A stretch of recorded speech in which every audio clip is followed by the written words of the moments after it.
Welcome to Career Solutions with David Rawls, your guide to improving the quality of your career. David will share tips for career success, faith-based tips for locating, landing jobs, and succeeding at your work. Join your host, David Rawls, who brings more than 30 years' experience working for GTE and Disney, as he helps you with your career solutions. Well, hello, and thank you for joining me once again today. Another edition of Career Solutions. We're here to help you with your careers, of course. And I'm just so grateful for the show that we've got planned today. I think you're going to enjoy it immensely. If you're employed right now, would you take a pay cut just so you could work from home for, if not all week, at least part of your work week? Well, according to a recent survey results, a full one-third of job holders today would take a 5% pay cut if they could spend some time at home during the week. Another 1/5, or about 20% of the job holders, would take a 10% cut in their pay, and almost 10% of those job holders would take a 25% pay cut.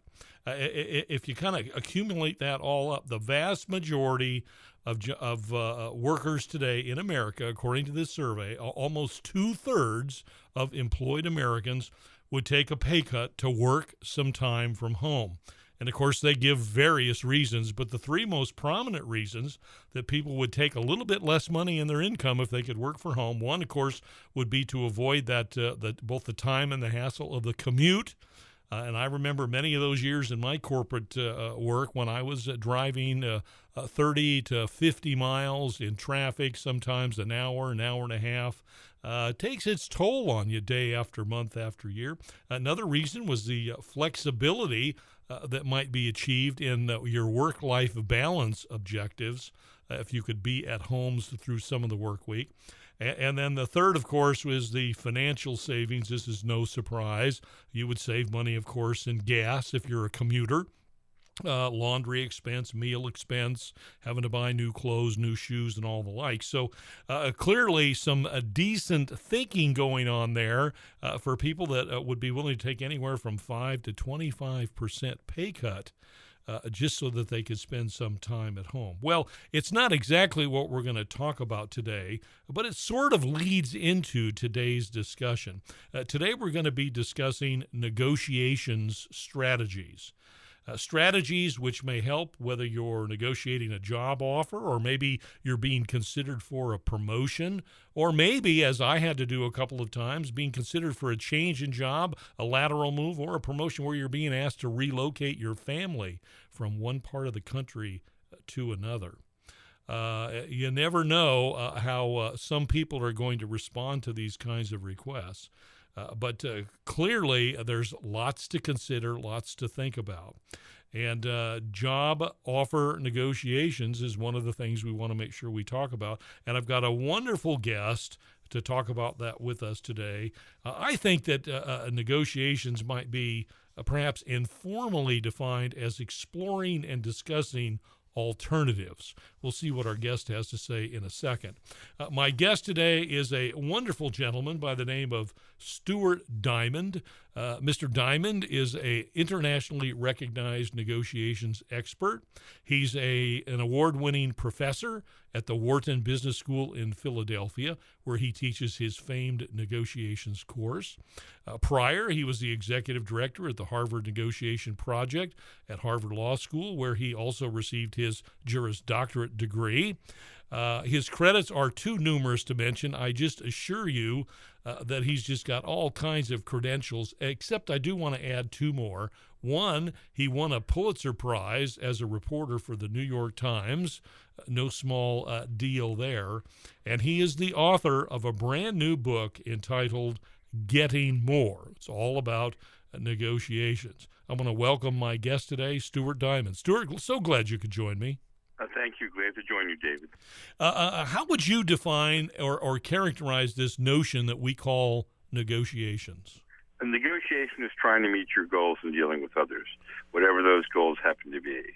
And it is involved in every human interaction, conscious or unconscious, verbal or nonverbal, whether you are in the store, driving down the road, in your job, with your kids, just everywhere.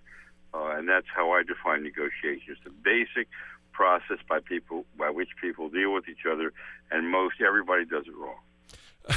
I'm glad you said that, because since you and I had our first conversation some weeks back, it's interesting. I've thought about so many of my interactions with my wife, grandchildren, and the like, and I think about the negotiations that goes on where we don't even think about that consciously as really a negotiations circumstance.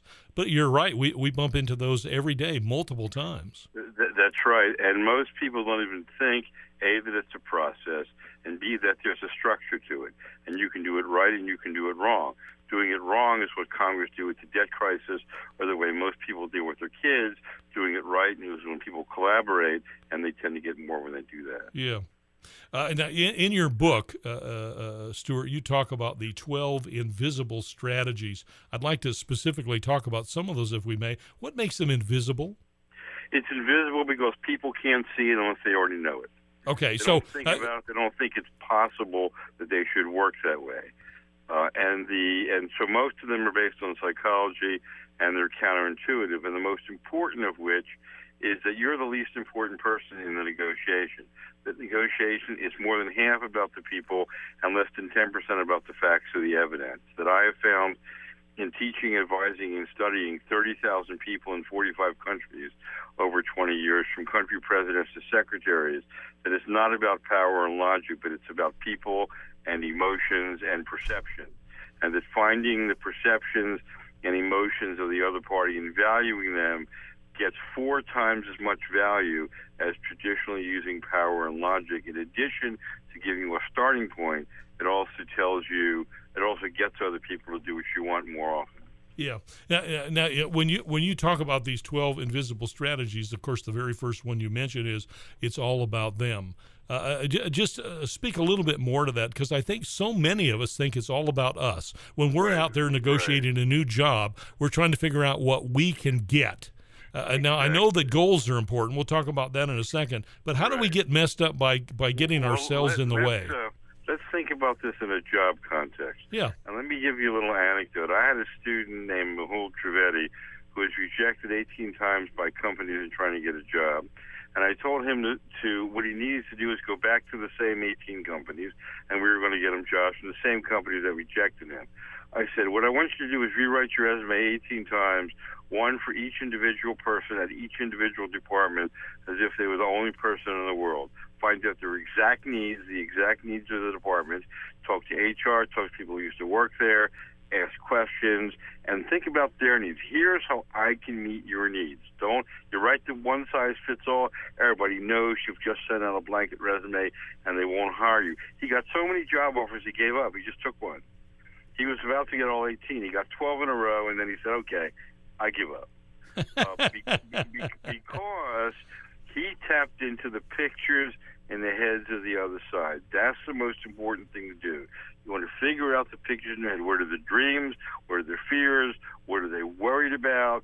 Or what can you do for them? And you want to make that match so it doesn't start with you. It starts with them. It always should start with them. All right. Now, that's going to beg the average job seeker. The next question that's going to beg for them is, how do they find out about that interviewer that maybe they don't know too well? They're pretty protected. There's a lot of gatekeepers around them. Right. Give me just a couple of strategies off the top on how you learn that stuff.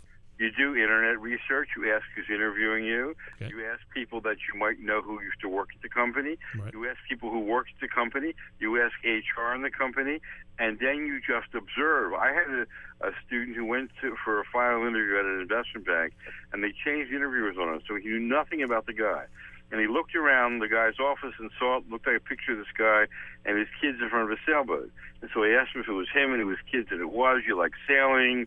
And they had a 40-minute discussion on non-business subjects, at the end of which the student got a job offer. And the answer is because the student communicated a bunch of things in this discussion. Good listener, very perceptive, quick on his feet, probably great with clients. Could I stand to work all night with this person?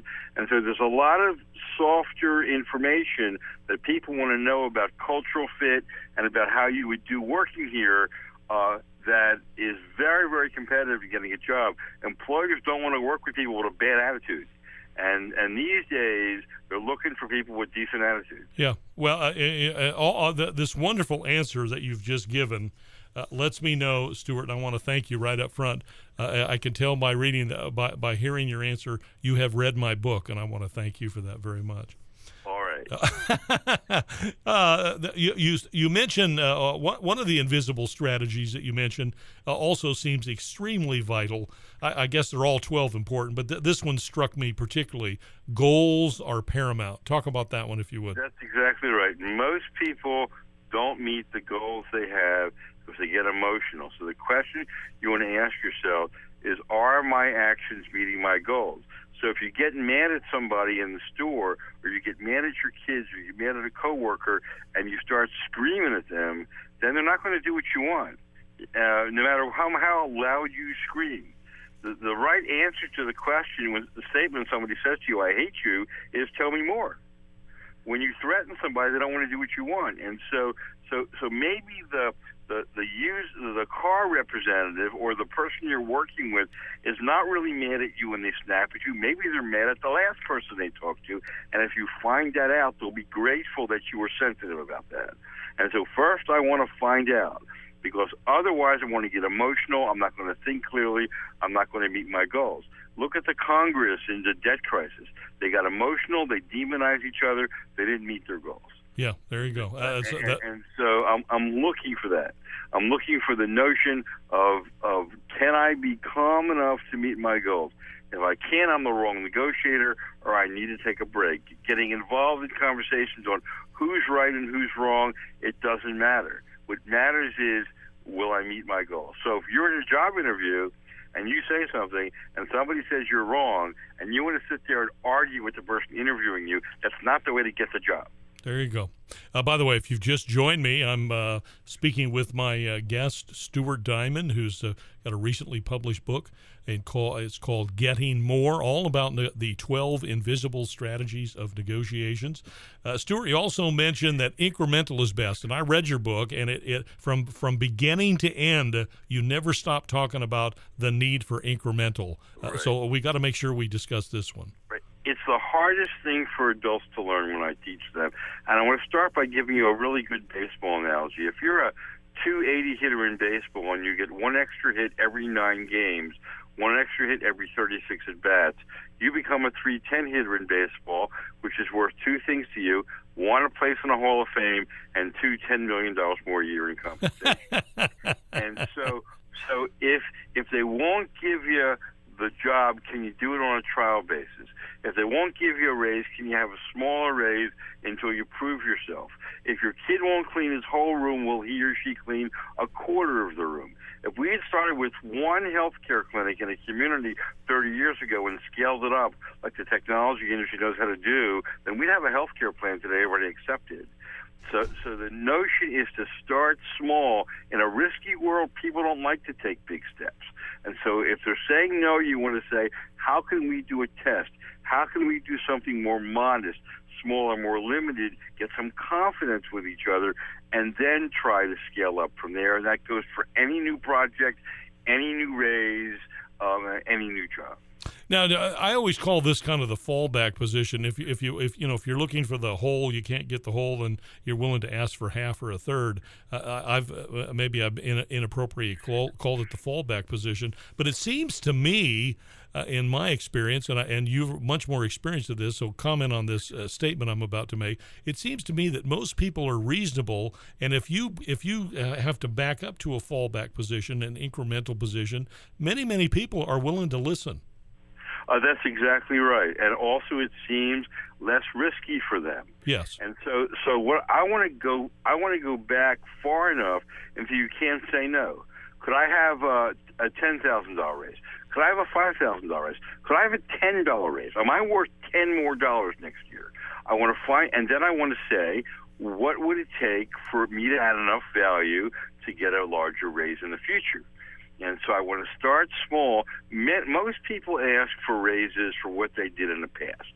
And that's, the past has been budgeted and paid for. And unless you have specific criteria, it's not going to work. What I want to do is I want to say, how can I add enough value next year that I can get a higher raise? If I add a little bit of value, I'll get a little raise. If I add more value, I'll get a bigger raise. But I want it all set out in criteria that provides little risk for either side. Yeah, that's good.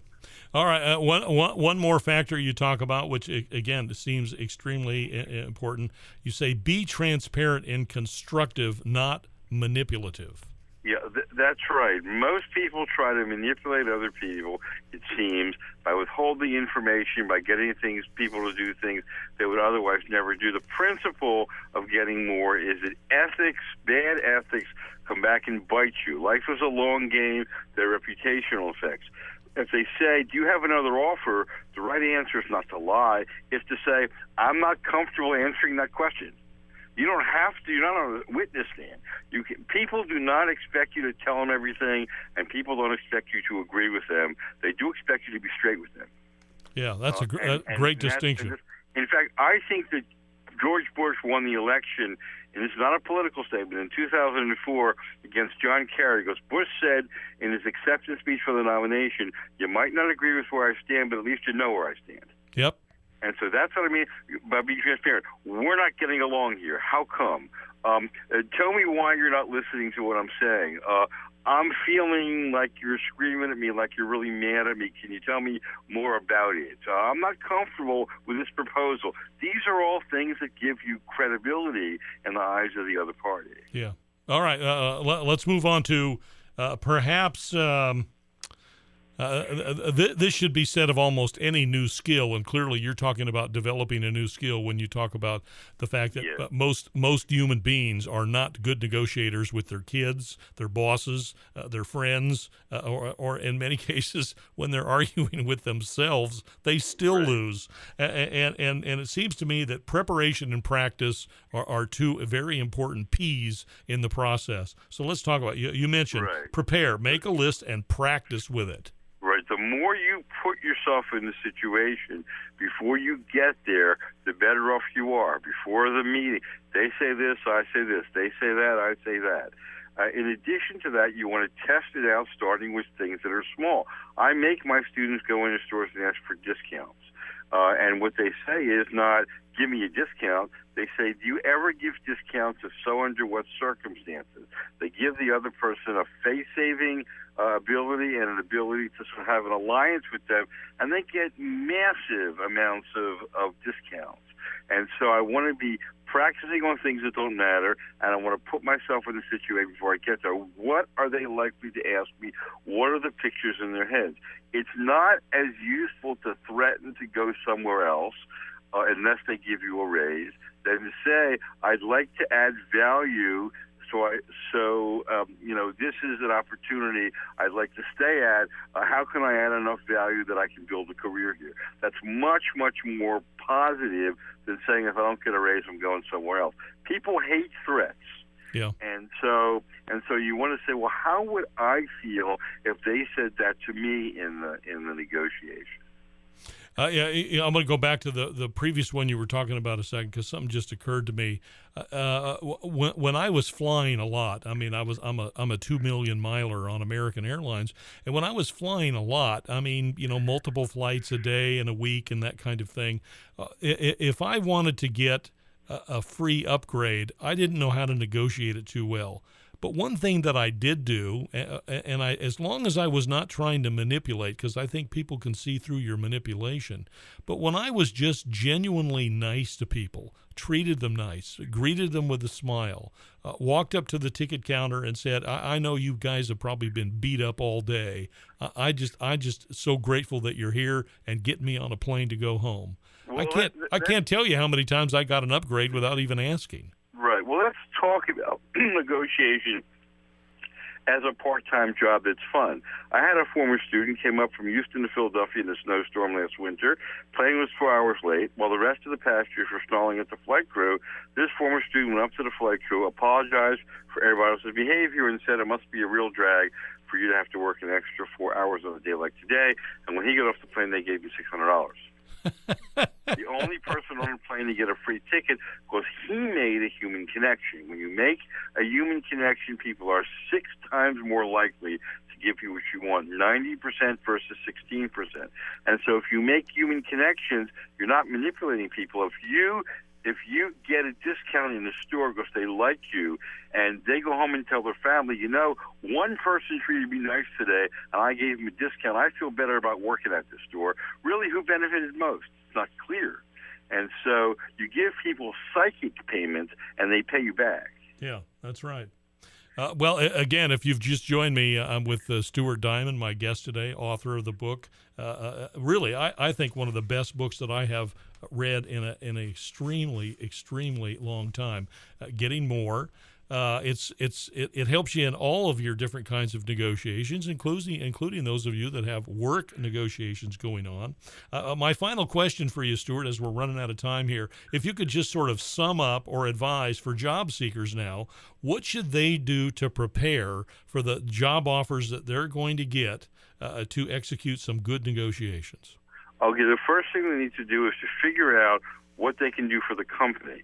And it's not experience alone, it's skill set. Experience is only a proxy for skill set. Right. And so even if you're transferring industries, you want to say, what skills does this company have that I can give them? And then you want to match your skill set to the skills the company needs. And if you don't know, ask them, what don't you like about the people that you've hired? What do you hate the most? What do you like the most? What are your favorite things you like of an employee? And try to match that when you apply for a job. Yeah, great. That's great advice. I want to thank you so much. I can't believe this half hour has flown by as quickly as it has. I wish you continued success, Stuart. Will you join me again sometime? I will, David. Good. Continued success there at the Wharton School and with all of your negotiations practice. You too. Thank you. God bless. Thank you. Okay, that was Stuart Diamond, really a book that I just finished reading probably no more than about a month ago, and couldn't wait to call and see if Stuart could join me on the show. Just a plump full. I mean, it's a big book. There's lots of stuff in there. Stuart has his MBA from the Wharton School, the business school there. He's got his law degree from Harvard, the Harvard Law School. A very well-educated man, but very practical, common sense, well-experienced stuff, and he has literally taught thousands and thousands of individuals how to become better negotiators. Well, I want to make sure that I have just a moment here to remind you of our upcoming 10th anniversary dinner and auction. Our 10th anniversary is going to be held on, I've mentioned this several times, but I want to mention it again. It's going to be held on November the 18th. That's a Friday before Thanksgiving, and you're invited, which is why I'm telling you this. We've got all kinds of neat things up for auction. There's going to be good deals galore here. We've got several trips, wonderful meal packages with both some upscale and regular family restaurants, a lot of very classy sports memorabilia, including a signed football from Drew Pearson and a signed baseball from Nolan Ryan. We're not just dealing with the small change stuff here. We've got some wonderful fine art pieces. We've got some wonderful jewelry, some event tickets, including seats to upcoming Ranger games next spring. We've got some vacation packages, some tools, golf packages, several different companies' resort gift cards, on and on and on. Over 91 items have now already been donated for our auction. So there's going to be something there for everyone. And our partners for this event, I'm happy to say, we've got Matt Blevins, who is an extraordinarily good auctioneer from Blevins Auction Services in Fort Worth. City Kitchen, a caterer that we have used in many of our Career Solutions events. They have a gourmet menu planned for us in this event on the 18th of November, City Kitchen. And, of course, First Baptist Church of Euless, which is going to be providing a first-class facility for us to meet in there at the campus west of First Baptist Church of Euless.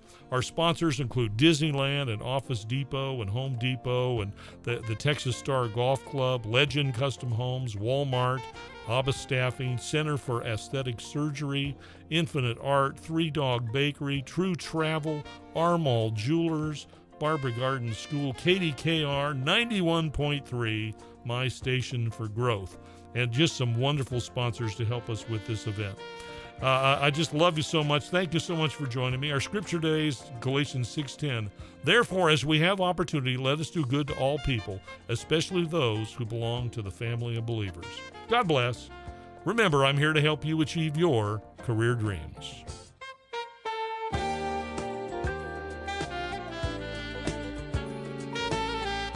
You've been listening to Career Solutions with David Rawls, broadcasting on this station every Tuesday and Thursday afternoon. For more information on the Career Solutions Ministry, log on to our website, www.careersolutionsworkshop.org. If your church is interested in having its own job seeker ministry, contact David online at www.careersolutionsworkshop.org. We want to help everyone locate, land, and succeed in their career. Join us again next time for Career Solutions.